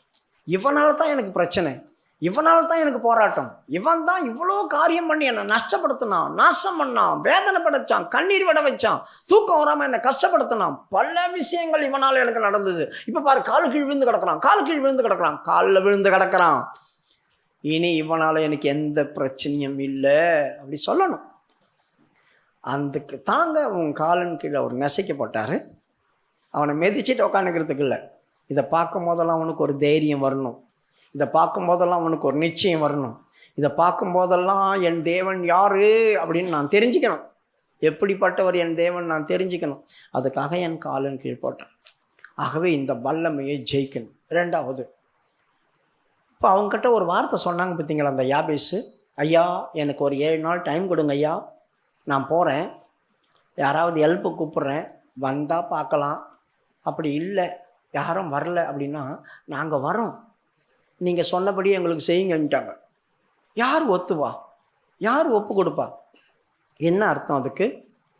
ஒருவேளை கர்த்தர் எங்களை உங்கள் கையில் ஒப்பு கொடுத்துருக்கிறார், இதுதான் நடக்கணும் அப்படின்னா யாரால் மாற்ற முடியும்?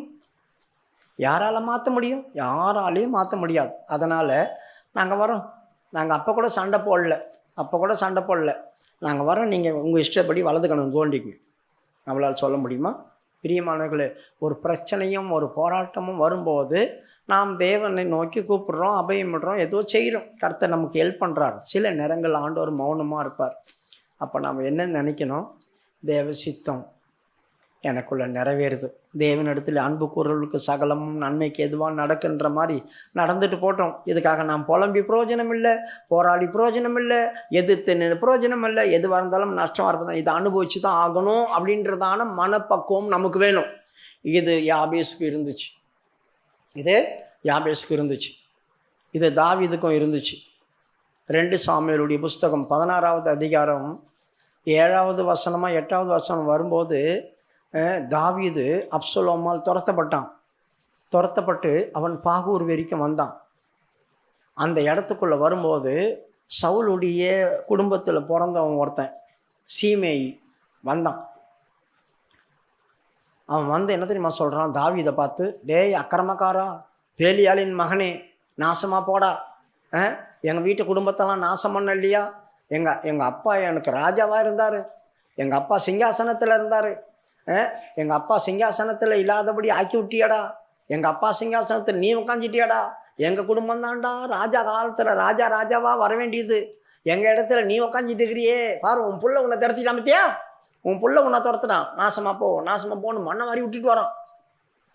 தாவீது கூட யாரெல்லாம் வராங்க? பெரிய பெரிய சேனாதிபதிகள் வராங்க, பெரிய பெரிய அதிகாரிகள் வராங்க, ஊர் தலைவர்கள் வராங்க. ஏன்னா ராஜா நடந்து போகிறான். இப்படி வரும்போது ஒரே ஒரு ஆள் வந்து தூசித்துட்டு வரான் ரோடு முழுவதும். அப்போ அபிஷாயி ஒருத்தன் இருந்தான், தாவீதுடைய சேனாதிபதி. அவன் சொல்கிறான், அந்த செத்த நாய் ராஜாவை தூசிக்குது, ராஜா அமைதியாக வரீங்க, ஒரு வார்த்தை ஊன்னு சொல்லுங்க, அவன் தலையை வாங்கிட்டு வந்துடுறேன், நான் தலையை வாங்கிடுறான் அப்படி சொல்கிறான். தாவீது சொல்கிறான், ஏய் உனக்கு என்ன பிரச்சனை, உக்கார், அமைதியாக உக்கார். தாவீதை தூசிக்கும்படி ராஜா என்ன செய்தார்? ராஜாவை தூசிக்கும்படி தேவன் அவனை அனுமதிச்சிருக்கிறார். 10வது வசனம். அதற்கு ராஜா, செருயாவின் குமாரரே, எனக்கும் உங்களுக்கும் என்ன? அவன் என்னை தூஷிக்கட்டும், தாவீதை தூஷிக்க வேண்டும் என்று கர்த்தர் அவனுக்கு சொன்னார், ஆகையால் ஏன் இப்படி செய்கிறாய் என்று கேட்கத்தக்கவன் யார் என்றார். தாவீதை தூஷிக்கும்படி தேவன் தான் அவனுக்கு ஏற்படுத்தி இருக்கிறார். அவன் தூசிக்கிறான். இவ்வளோ தைரியமாக வந்து தூசிப்பானா? இவ்வளோ பேர் என் பின்னால் வரீங்க, எல்லாம் பராக்கிரமசாலிகள், யுத்த வீரர்கள், இவ்வளோ பேர் நீங்கள் வரீங்க, நான் ஒரு ராஜா இந்த நாட்டுக்கு, ஏதோ பிரச்சனையில் நான் போகிறேன், ஆனால் அவன் ஒரு ஆள் இவ்வளோ தைரியமாக வந்து தூசிக்கிறானே, அவன் தனியாக வந்திருப்பானா? அவனுக்கு இவ்வளோ தைரியம் எங்கேருந்து வந்தது? தேவன் அவனை அனுமதிச்சிருக்கார், அதனால் அவன் இவ்வளோ தைரியமாக வந்து தூசிக்கிறான். இப்போ போய் அவனை எது கொள்ளணும்? வேணாம், இதை நான் கேட்டு அனுபவிச்சு தான் ஆகணும் அப்படி சொல்லிட்டு போயிட்டான். அதுதான் தேவசித்தம். தேவசித்தத்தின்படி தான் எனக்கு இது நடக்குது அப்படின்னு நாம் எடுத்துக்கொண்டோம்னா நமக்கு ஒரு சமாதானம் இருக்கும், நமக்கு அமைதி இருக்கும். எவ்வளவு திமிர் இருந்தால் நீ யாரு?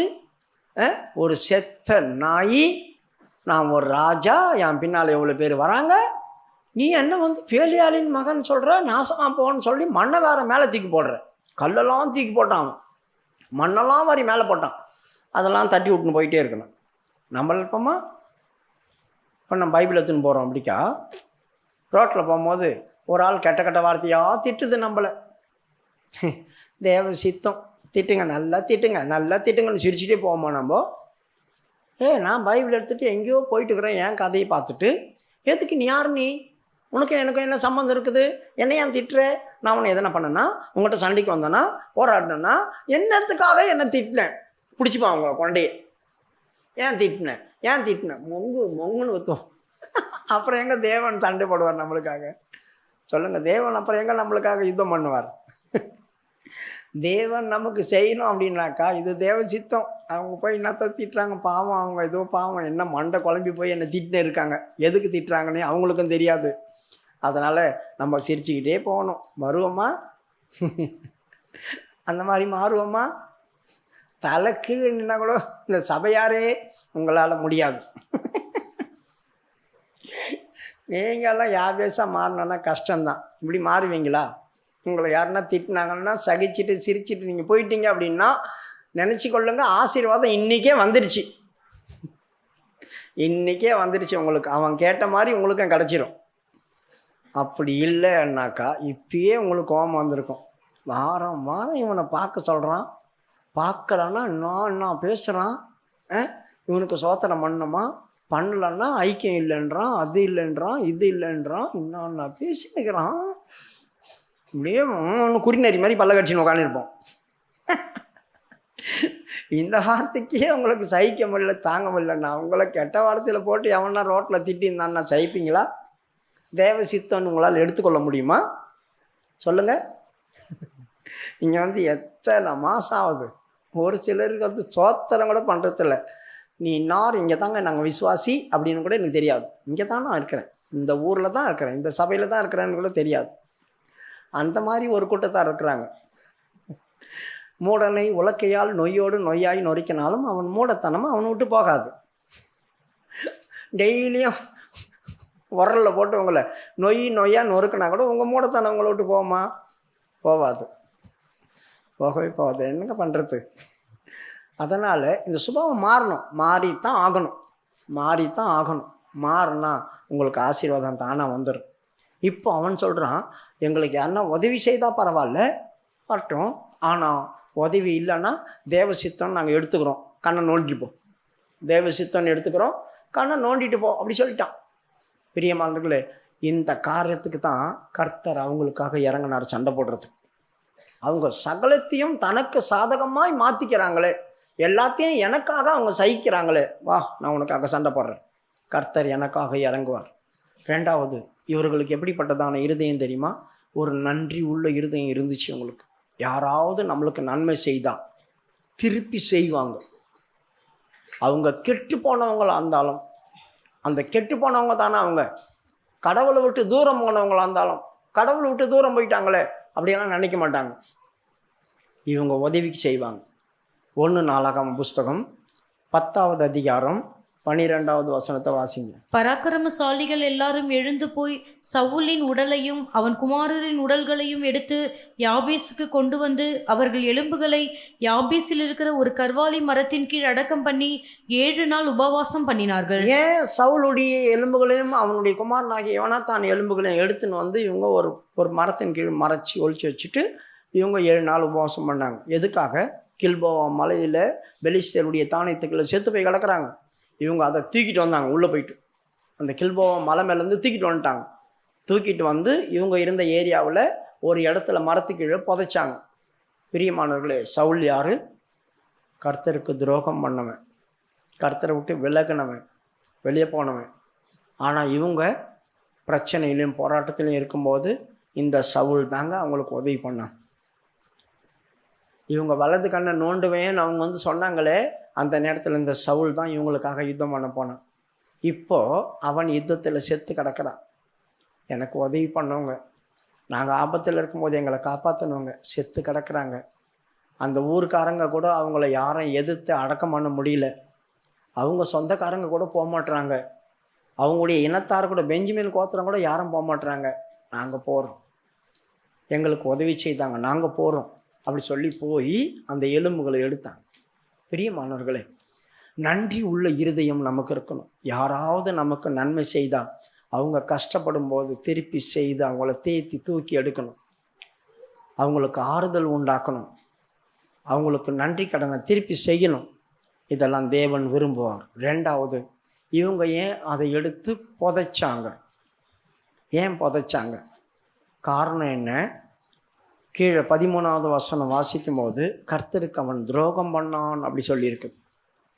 அப்படியே சவுல் கர்த்தருடைய வார்த்தையை கைக்கொள்ளாமல் கர்த்தருக்கு செய்த தன் துரோகத்தின் நிமித்தமும் அவன் கர்த்தரை தேடாமல் அஞ்சனம் பார்க்கிறவர்களை கேட்கும்படிக்கு தேடினதின் நிமித்தமும் செத்து போனான். போதும், அவன் செத்து போன 2 காரணம் சொல்கிறாங்க. ஒன்று, அவன் கர்த்தரை விட்டு விலகிட்டான், கர்த்தர் சொன்ன பேச்சை கேட்கல, கர்த்தருக்கு துரோகம் பண்ணிட்டான்.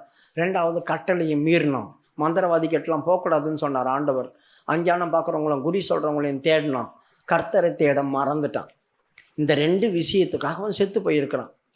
இந்த 2 விஷயத்தை செத்து போயிருக்கிற அவன் எலும்பு அங்கே கிடக்குது. அதனால் அவங்க எப்படி பண்ணுறாங்க?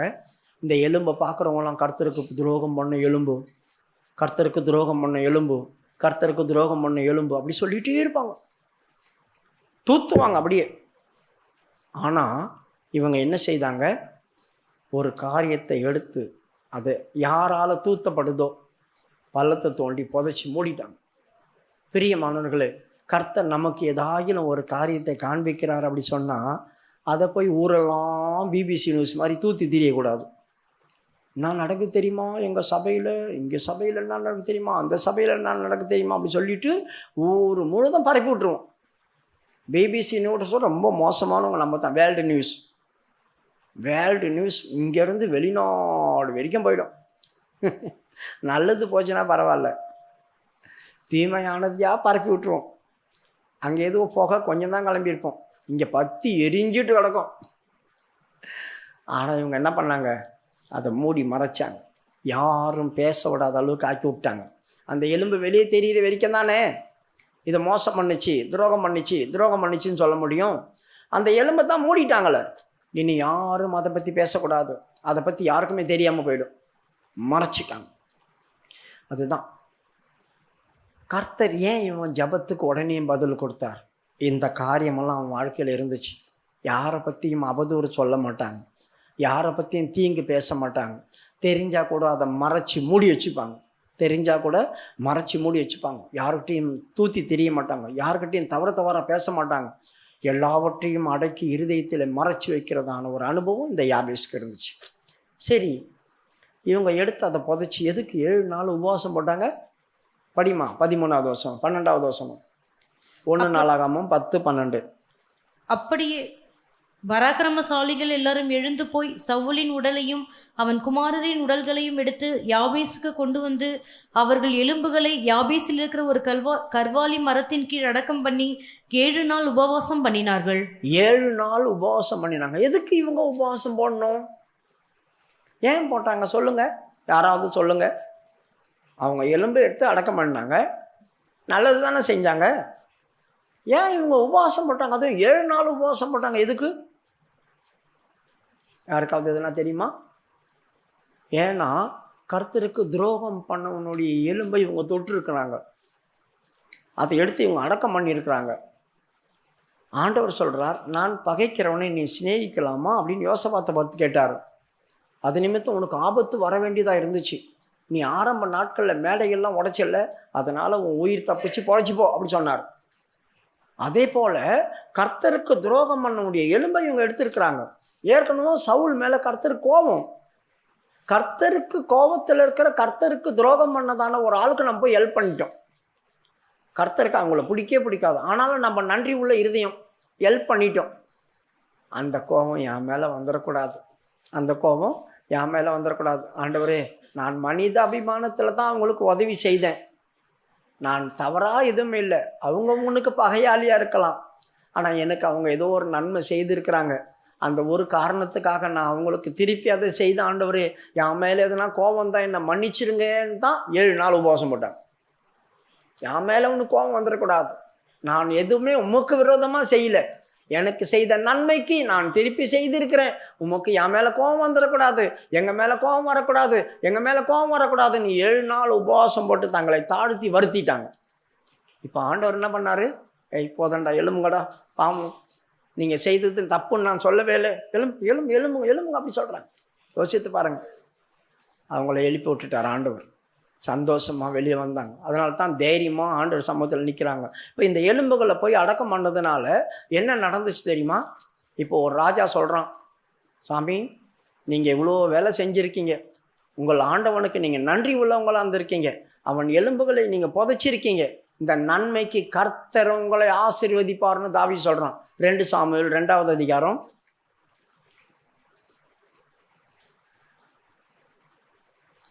5வது வசனம்.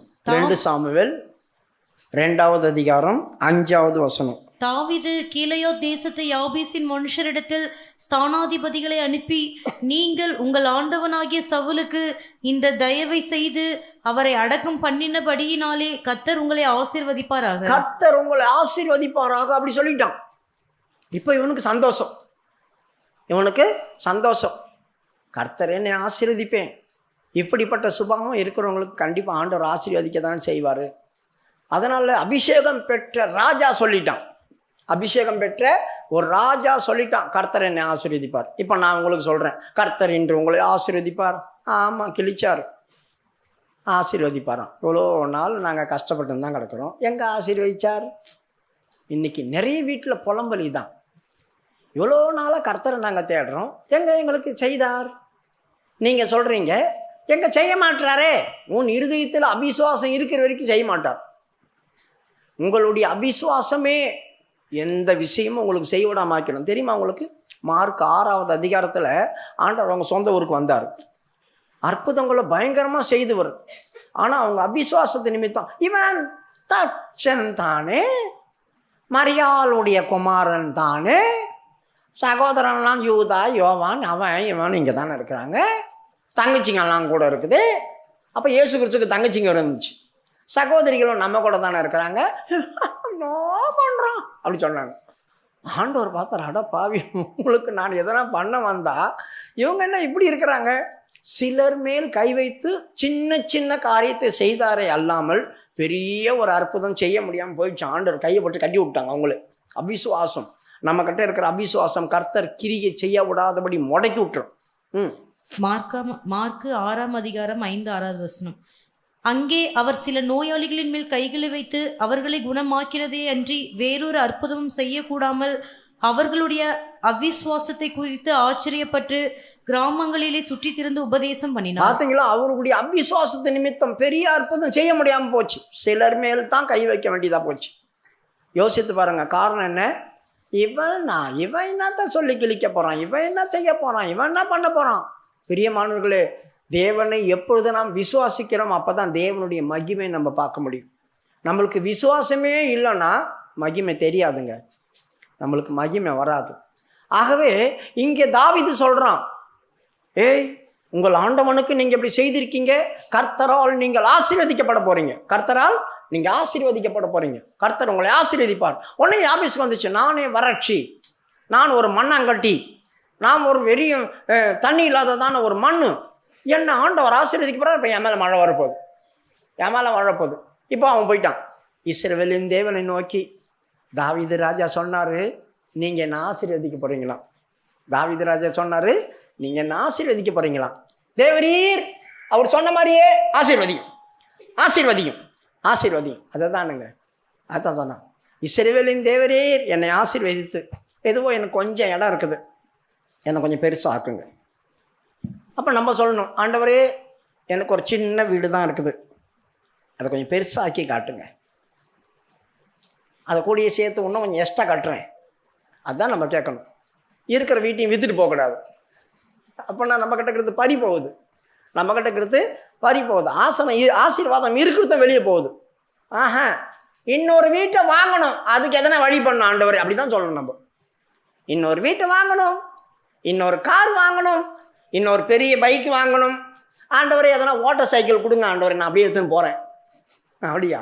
ஆண்டவர் ஒரு சின்ன வீட்டை கொடுங்க ஆண்டவரே. இதெல்லாம் கேட்காது. ஆண்டவர் கேவலப்படுத்தாது. ஆண்டவர் பிச்சைக்காரன் கிடையாது. ஆண்டவர் பிச்சைக்காரனா? வானத்தையும் பூமியும் உண்டாக்கின கர்த்தர். அவரை தயவு செய்து இப்படிலாம் கேட்டு கேவலப்படுத்தாதீங்க. பெருசாக கேளு. அவருடைய பேருக்கு ஏற்ற மாதிரி, அவருடைய கெத்துக்கு ஏற்ற மாதிரி, ஆண்டவரே இதெல்லாம் உங்களுக்கு அசிங்கம், இப்படி கொடுங்க, அதான் உங்களுக்கு பேர் கெத்து, அப்படி சொல்லுங்கள். இப்படி கொடுத்தா தான் உங்கள் பேர் வந்து ஆசீர்வாதமாக இருக்கும். பாரு, என் தேவன் என்ன செய்தார் அப்படி சொல்லி.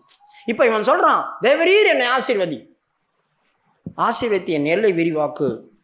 அப்போ ஆண்டவருடைய ஆசீர்வாதம் நம்ம கூட இருந்துச்சுன்னாக்கா எல்லை விரிவாக்கப்படும். நான் இருக்கிறதையும் வளர்ச்சி அடைவேன். எனக்கு வளர்ச்சி அடையணும், முன்னேற்றம் ஆகணும், பெரிதாய் மாறணும். இஸ்ரவேலின் தேவனுக்கு ஆசீர்வதிப்பு தானே அவருக்கு பிரியும். அப்போ என்ன ஆசீர்வாதத்துக்கு எனக்கு எந்த தடையும் இல்லையே. என் சுபாவத்தெல்லாம் பார்த்தீங்களே, எல்லாமே உங்களுக்கு கரெக்டாக தானே இருக்குது. ராஜாவும் சொல்லிட்டார், உங்களை கர்த்தர் ஆசீர்வதிப்பாருன்னு. அவர் சொன்ன அப்புறமா என்ன, நீங்கள் ஆசீர்வதிங்க. எனக்கு முதல் நம்பிக்கை இல்லை, கர்த்தர் என்னை ஆசீர்வதிப்பார் என்று எனக்கு நம்பிக்கை இல்லை. ஏன்னா நான் அந்த மாதிரி வறட்சியில் தான் இருந்தேன். அந்த வறட்சியில் இருந்த எனக்கு இப்போ நீங்கள் என்ன ஆசீர்வதிப்பேன்னு ராஜா சொல்லிட்டார். இப்போ எனக்கு நம்பிக்கை வந்துடுச்சு, அவர் சொன்னால் நடக்கும். ஆசீர்வதிங்கன்னு போராடணும். என் எல்லையை விரிவாக்கி தீங்கு என்னை துக்கப்படுத்தாதபடிக்கு உம்முடைய கரம் என்னோடு கூட இருக்கணும். பிரியமானவர்களே, இவனுக்கு எதுக்கு கரம் கூட இருக்கணும்? ஆண்டவருடைய கரம் இருந்தால் என்ன பண்ணும்? முதலாவது அவருடைய கரம் நாம் செத்துறாதபடி பாதுகாக்கும். எப்படி செத்துருவோம்? நம்ம தீமை வந்தால் செத்துருவோம். ஆனால் தேவனே ஒரு சில நேரத்தில் நம்ம முன்னால் வந்துட்டால் கூட நம்ம செத்துருவோம். அதுக்கு கூட நம்மளை பாதுகாக்கணும். இப்போ மோசேக்கு ஆண்டவரோட பேசிகிட்டே இருக்கிறான். அவனுக்கு ஒரு ஆசை வந்துச்சு, ஐயா உங்கள்கிட்ட இத்தனை வருஷ காலமாக நான் பேசிட்டு இருக்கிறேன். நான் அந்த மீதியான தேசத்தில் ஒரே மலையில் உங்களை அக்னியில் பார்த்தேன். அதில் யாரோ ஒருத்தர் நின்றுட்டு இருந்தாங்க. அக்னியின் நடுவில் இருந்து ஒருத்தர் பேசினாராம். அவன் அதைத்தான் முட்செடி பட்ட பட்ட பட்ட பட்ட பட்டன்னு எரிஞ்சுத. அந்த முட்செடி எரிஞ்சு அந்த முள் வெந்து போகாமல் இருந்துச்சு. அதில் அவனுக்கு அற்புதம். ஆனால் அதுக்குள்ளே ஒருத்தர் இருந்தார். உங்களுக்கு தெரியுமா? படிங்க யாத்திராகம புஸ்தகம்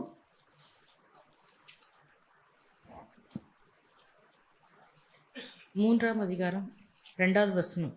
அங்கே கர்த்தருடைய தூதனானவர் ஒரு முட்செடியின் நடுவிலிருந்து உண்டான அக்கினி ஜுவாலையிலே நின்று அவனுக்கு தரிசனமானார். முட்செடி ஜுவாலையின் நடுவில் ஒருத்தர் நிற்கிறார், ஒருத்தர் இருக்கிறார். கீழே. அப்பொழுது அவன் உற்று பார்த்தான். முட்செடி அக்கினியால் ஜுவாலித்து எரிந்தும் அது வெந்து போகாமல் இருந்தது. அப்பொழுது மோசே, இந்த முட்செடி வெந்து போகாதிருக்கிறது என்ன? நான் கிட்ட போய் இந்த அற்புத காட்சியை பார்ப்பேன் என்றான். அற்புத காட்சி அவர் பார்க்க வந்தாரு. இதுல சொல்லி இருக்குது முட்செடி எரியல, அவ்வளவுதான். முட்செடி எரியல, என்னடா முள்ளே எரிய மட்டும்தான், ஆனால் நெருப்பு வந்துட்டே இருக்குது. இன்னும் அது அற்புத காட்சி. அந்த அற்புத காட்சி எது தெரியுமா? அந்த முள் எரியறது இல்லை, அதுக்குள்ள ஒருத்தர் நிற்கிறார். ஒரு தேவ தூதனவர் அது உள்ள நின்று கூப்பிடுறாரு, அக்னிக்குள்ள நிற்கிறார். அந்த அதிசயமானதை பார்க்க தான் உள்ள வந்தான்.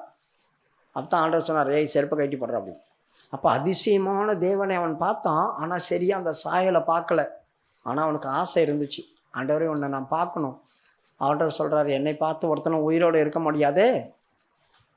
முடியாதே. அதனால் ஒரு காரியம் பண்ணுறேன். நான் ஒரு வாட்டி அப்படி கடந்து போகிறேன், எனக்கு சொந்தமான ஒரு இடம் இருக்குது. அதனால் நீ அங்கே போய் அந்த கண்மலை வெடிப்பில் ஒளிஞ்சு உட்காரு. அந்த வெடிப்பில் போய் நின்றுக்கோ. நான் கடந்து போவேன், முன் சாயலை பார்க்க முடியாது. நீ முன்னால் பார்த்தீங்கன்னா செத்துருவேன். அதனால் நான் கடந்து போகும்போது என் பின் சாயலை பாரு. உனக்கு தீங்கு வந்துடாதபடி, நீ அழிஞ்சு போகாதபடி என் கரத்தை வைத்து உன்னை பாதுகாப்பேன். யோசித்து பாருங்கள், ஒரு கடவுள் போயிட்டு இருக்கிறாராம்.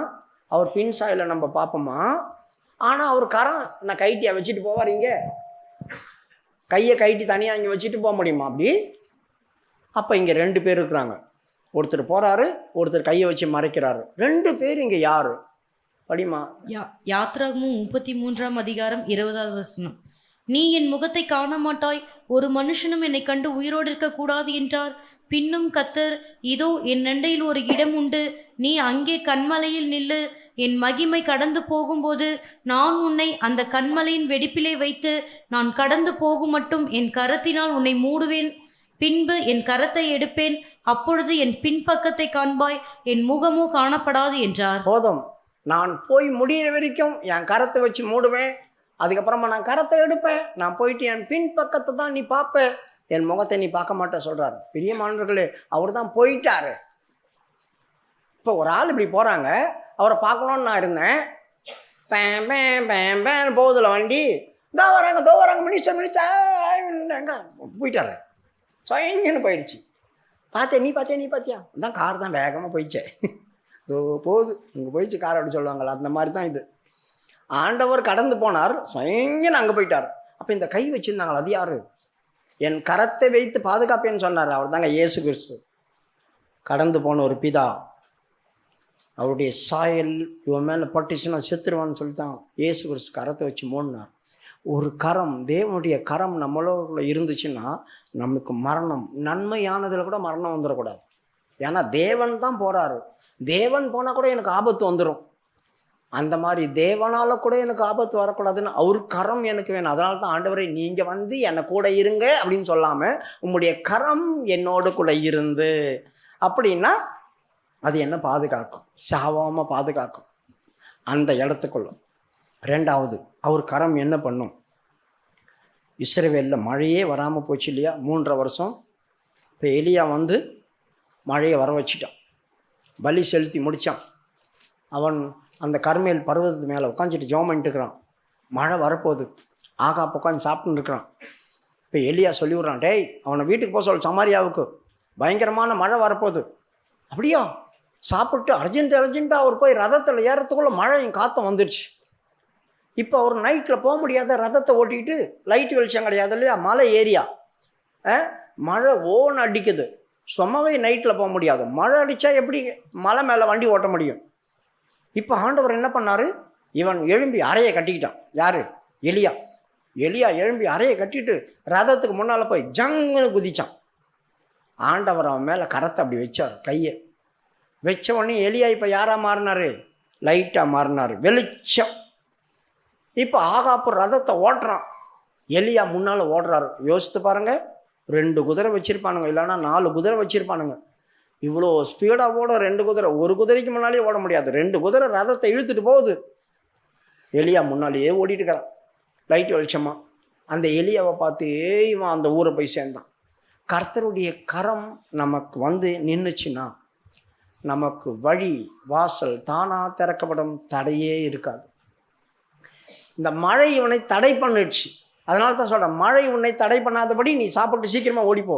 நம்முடைய தடைகளை உடைச்சிடுவார்.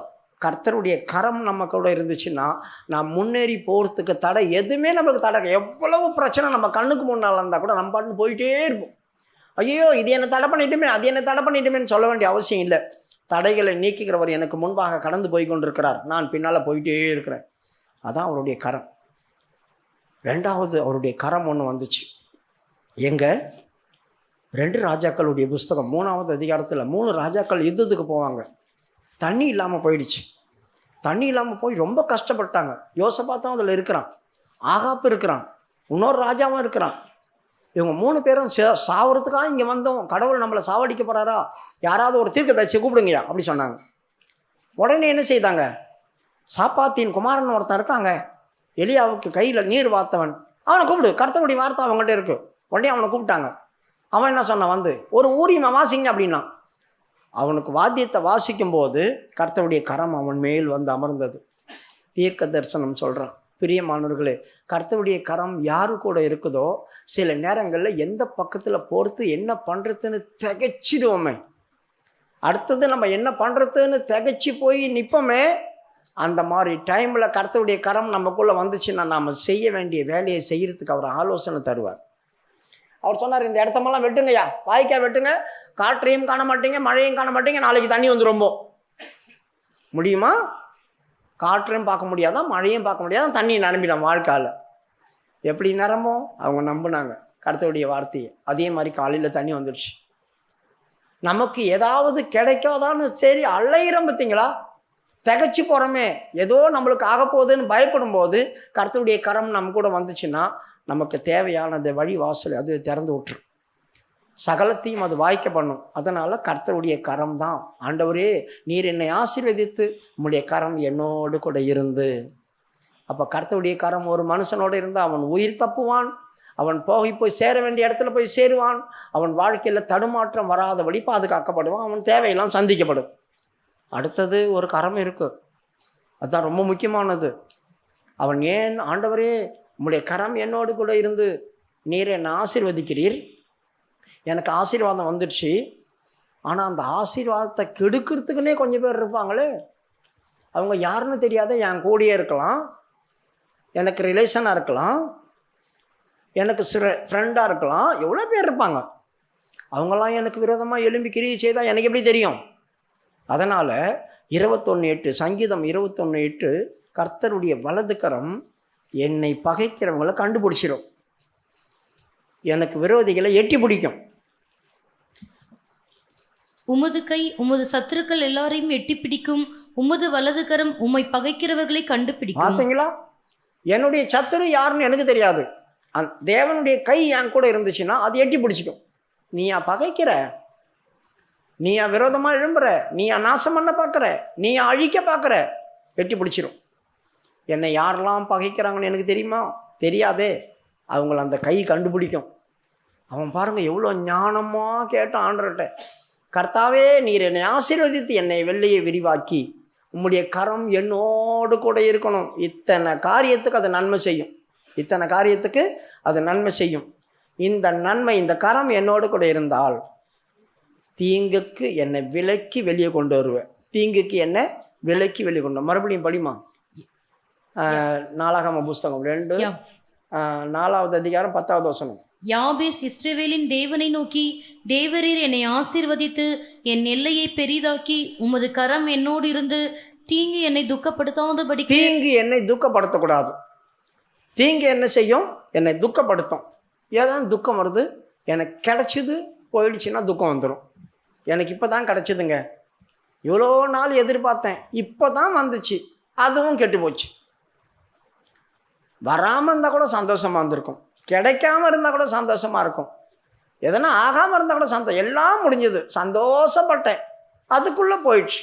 என் சந்தோஷம் முழுசாக கூட ஆவலியே, போயிடுச்சே, கெட்டு போச்சே, உடஞ்சி போச்சே, எங்கள் பறிச்சு விட்டாங்களே, திக்கிட்டு போயிட்டாங்களே, திருடிட்டாங்களே, இப்படிலாம் சொல்லுவோம் இல்லையா? அது என்னை துக்கப்படுத்தும். தீங்கு என் கையில் கிடச்சிது போச்சே, அந்த மாதிரி துக்கம் வரும். அது வரக்கூடாது.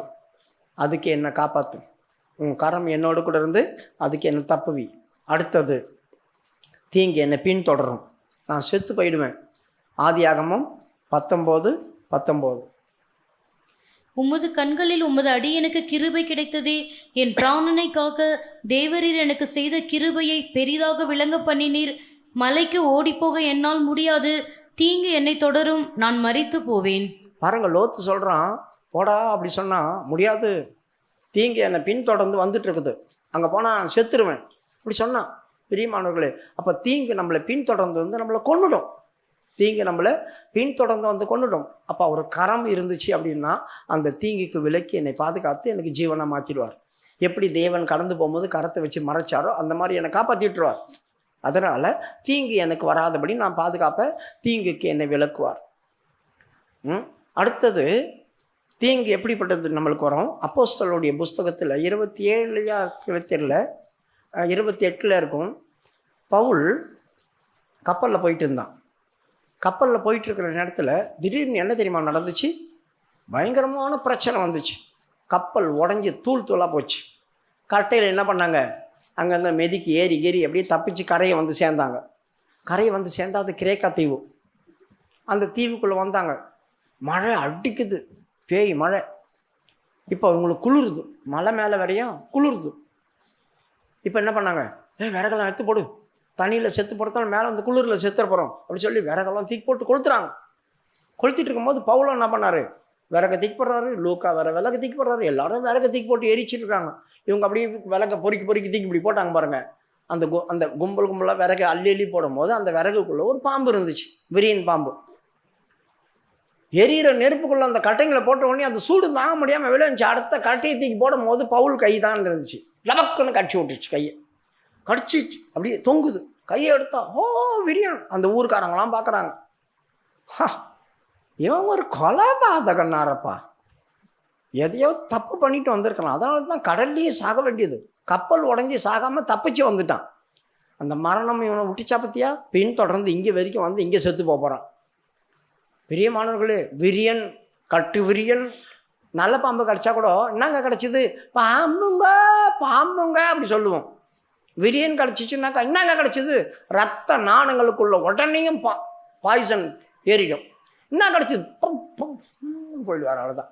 பாம்புன்னு கூட சொல்ல முடியாது, பாம்புன்னு சொல்கிறதுக்குள்ள செத்துருவார், அவ்வளவு பவர்ஃபுல் அது. இப்போ இவர் கட்சி தொங்குது. அவர் என்ன பண்ணார், பிடிச்சி தீயில போட்டு உதறி போட்டார். உதறி போட்டுட்டு பக்கத்தில் ஒரு ஸ்பெஷல் டாக்டர் இருக்கார், சீஃப் டாக்டர். யார்? ஃபேமிலி டாக்டர் லூக்கா. பவுல் கூடயே தெரிஞ்சிருந்தார், அவர் வைத்தியம் தானே. டாக்டர், விரியன் கழிச்சிருக்குது, எவ்வளோ பாருங்கள், பல்லு எப்படி இறங்கியிருக்குது, எதனா ட்ரீட்மெண்ட்டு, இந்த காட்டில் எதனா மூலிகை கிளிக்கு எதனா வச்சு தடவுங்க கேட்டானா நம்மளாம் அந்த என்ன பண்ணுவோம், வாங்க, ஐயோ பாம்பு கடிச்சிச்சு, வாங்க வாங்க, அவ்வளோதான், கொஞ்ச நேரத்தில் போய் சேர்ந்துருவோம். ஆனால் அவன் ஒன்றும் கேட்கல, லூக்கா கட்டியும் எதுவும் விசாரிக்கல. ஊர் ஜனங்க பார்த்துட்டே இருக்கிறாங்க. தலை வீங்கும், மயக்கம் வரும், நொப்ப நுறையும் வாயிலேருந்து வரும், போய் சேருவான் அப்படி சொல்லி பார்த்துட்டே இருக்காங்க. அவனுக்கு ஒரு சேதமாக வரல. பார்த்துட்டே இருந்தவங்க என்ன தெரியுமா சொன்னாங்க, தேவன் அப்படி சொல்லிட்டாங்க, கடவுள்ன்றாங்க. எடுத்தீங்களா? அப்போஸ்தலர் 28ஆம் அதிகாரம் 3வது வசனம். பவுல் சில விறகுகளை வாரி அந்த அதெல்லாம் வேணாம், அவங்க சொன்னது மட்டும் படிங்க, தான் நான் படிச்சுட்டு சொல்லிட்டேன். 6வது வசனம். அவனுக்கு வீக்கம் கண்டு அல்லது அவன் சடுதியாய் விழுந்து சாவான் என்று அவர்கள் பார்த்து கொண்டிருந்தார்கள். நெடுநேரமாய் பார்த்து கொண்டிருந்தும் ஒரு சேதமும் அவனுக்கு வராததை கண்டபோது வேறு சிந்தையாகி இவன் தேவன் என்று சொல்லி கொண்டார்கள். அவனை கொலைபாதகன்னு சொன்னாங்க. அந்த வசனத்தை படிங்க. 4வது வசனம். விஷப்பூச்சி அவன் கையிலே தொங்குகிறதை அந்நியராகி அந்த தீவார் கண்டபோது இந்த மனுஷன் கொலைபாதகன், இதற்கு சந்தேகம் இல்லை. பாத்தீங்களா, கொலைக்காரன் ஏதோ அநியாயம் பண்ணிட்டு வந்திருக்கிறான், இதுக்கு சந்தேகமே இல்லையம்மா, கெட்டவன் அப்படின்னு சொன்னாங்க. இப்போ இதே வாய் வேற சிந்தையா மாறுது. கடவுள் இவங்க கடவுள் எப்படி பாருங்க. நம்மளுக்கு எதுனா ஒரு அநியாயம் நடந்துச்சு, கஷ்டப்படுறோம்னாக்கா நீ பண்ண அநியாயத்துக்கு கஷ்டப்படுற, இதுவும் இல்லாமல் இன்னும் கொஞ்சம் வரம் போகிற உனக்கு அப்படி சொல்லுவாங்க. இதுவும் பல்ல கட்டின்னு சொல்லுவாங்க. அப்போ அவங்க மேலே இருக்கிற கோவத்தெல்லாம் நம்ம மேலே எப்படா மாட்டி எதுனா சின்ன பின்னா மாவான் ஆன உடனே சொல்லுவாங்க, எனக்கு அப்பவே தெரியும் மோசமானவன், மோசமானவன்டா சாமின்ற மாதிரி மோசமானவன், இவன் கெட்டு நாசமாக போகிறான் போட்டோம் அப்படி சொல்லுவாங்க. நம்மளுக்கு ஒன்றுமே நடக்கலைன்னா அவர் ஜபிக்கிறவர், அதான் ஒன்றும் நடக்கலை அப்படி சொல்லுவாங்க. வேற சிந்தை வந்துடும். அப்படி ஜபிக்கிறவருக்கு ஒன்றும் வராது. அவங்களாம் போராடி ஜெபம் பண்ணுவாங்க, கர்த்தர் அப்படியே இறங்கிடுவார், கடவுள் அப்படி சொல்லுவாங்க. பாருங்க, அவங்களுக்கு வேற சிந்தையாகி அவனை தெய்வம் வாங்கிட்டாங்க. பெரிய மாணவர்களே, தீங்கு நம்மளுக்கு விஷப்பூச்சினாலும் வரும், தேவனாலும் வரும், யார் மூலியமாவது வரும். அந்த தீங்கை நம்ம அனுபவிச்சிடக்கூடாது. நெகமியாவுடைய புஸ்தகம் 1வது அதிகாரம் 3வது வசனத்தில், நெகமியாவுடைய புஸ்தகம் 1வது அதிகாரம் 3வது வசனத்தில் அவர்கள் தீங்கை அனுபவித்தாங்க அப்படி சொல்லியிருக்குது. அதற்கு அவர்கள் சிறையிருப்பில் மீந்திருக்கிறவர்கள் அந்த தேசத்திலே மகா தீங்கையும் நிந்தையையும் அனுபவிக்கிறார்கள். பாத்தீங்களா, மகா தீங்கையும் நிந்தையும் அனுபவிச்சாங்க. அவங்க தீங்கை என்ன செய்யறாங்களாம், அவங்க ருசி பார்த்தாங்க சரீரத்தில். எங்கேயாவது போயிட்டு வாங்க, டூருக்கு போயிட்டு வந்து எப்படி இருந்துச்சு, என்ஜாய் பண்ண, நான் அனுபவிச்சேன் சந்தோஷத்தை, அப்படி இருந்துச்சு, சூப்பராக இருந்துச்சு அப்படி சொல்கிறாங்களே, அதெல்லாம் வந்து சரீரத்தில் உணர்கிற அனுபவம். இப்போ இந்த தீங்கை கூட அவங்க சரீரத்தில் உணர்ந்தாங்க, தீங்கை கூட சரீரத்தில் உணர்ந்தாங்க, அதை அனுபவிக்கிறாங்க, தீங்கை அவங்க அனுபவிக்கிறாங்க, ரொம்ப கஷ்டப்படுறாங்க பாவம். பிரியமானவர்களே, அதனால தான் இவன் இப்படி ஜெபம் பண்ணான், ஆண்டவரே உம்முடைய கரம் என்னோடு கூட இருந்து தீங்கு என்னை வேதனைப்படுத்தாதபடிக்கு, தீங்கு என்னை துக்கப்படுத்தாதபடிக்கு, தீங்கு என்னை கொன்னுடாதபடிக்கு அதற்கு விலக்கி, தீங்கை ஒன்றும் பண்ண முடியாது, தீங்கு கட்டந்து என்னை வெளியே கொண்டு வந்துருங்க, அதற்கு என்னை விலக்கி காத்தருளும் அப்படி சொல்லி ஜெபம் பண்ணோம். ஆசீர்வாதத்தை மட்டும் நம்ம கேட்கக்கூடாதுங்க, ஆசீர்வாதத்தோடு கூட கர்த்தருடைய கரத்தையும் கேட்டு வாங்கிக்கும். ஆண்டவரே என்னை ஆசீர்வதியும் ஆசீர்வதியும் ஆசீர்வதியும், நான் இப்போ தான் உன்னை ஆசீர்வதிச்சேன். ஆமாம் ஆண்டவரே நீ ஆசீர்வதிச்ச, ஆனால் நீ ஆசீர்வாதம் வதிச்சியே, அது எங்கே போச்சுன்னு தெரியல, அதுக்கு நான் என்ன பண்ணுறது? ஆசீர்வதித்து எதுக்கு இஸ்ரவேல் ஜனங்கள் கர்த்தர் உன்னை ஆசீர்வதித்து காக்க கடவார் அப்படி எதுக்கு சொன்னாங்க? ஏன்னா உன் ஆசீர்வாதம் பறி போய்டும்னு அவங்களுக்கு தெரியும், உன் ஆசீர்வாதத்தை யாராவது எடுத்துகிட்டு போயிடுவாங்கன்னு தெரியும். அதனால் உன்னை ஆசீர்வாதத்துக்கு பேர் சொல்ல, அது உன்னை காக்க கடவார், உங்கள்கிட்டயே அது இருக்கணும். அப்போ என்ன பண்ணணும், நான் கர்த்தாவே என்னை ஆசீர்வதித்து உன்னுடைய கரம் என் கூட வந்து என்னை காத்துக்கொள்ளும், அந்த ஆசீர்வாதம் எங்கேயும் போகக்கூடாது, என்னை ஆசீர்வதித்து காத்துக்கொள், அப்போன்னா நான் கிருபையில் நிறைஞ்சி சமாதானத்தோடு இருப்பேன். அப்போ தீங்கு எனக்கு வராது, தீங்கிலேருந்து என்னை வெளியே கொண்டு வந்துடுவேன், துக்கம் எனக்கு வராது, நான் பாதுகாக்கப்படுவேன். இப்படி ஒரு காரியம் நடந்த எவ்வளோ பெரிய. அவன் ஜெபித்தான், கர்த்தர் அவனுக்கு அருள் செய்தார். கண்களை மூடுவோமா?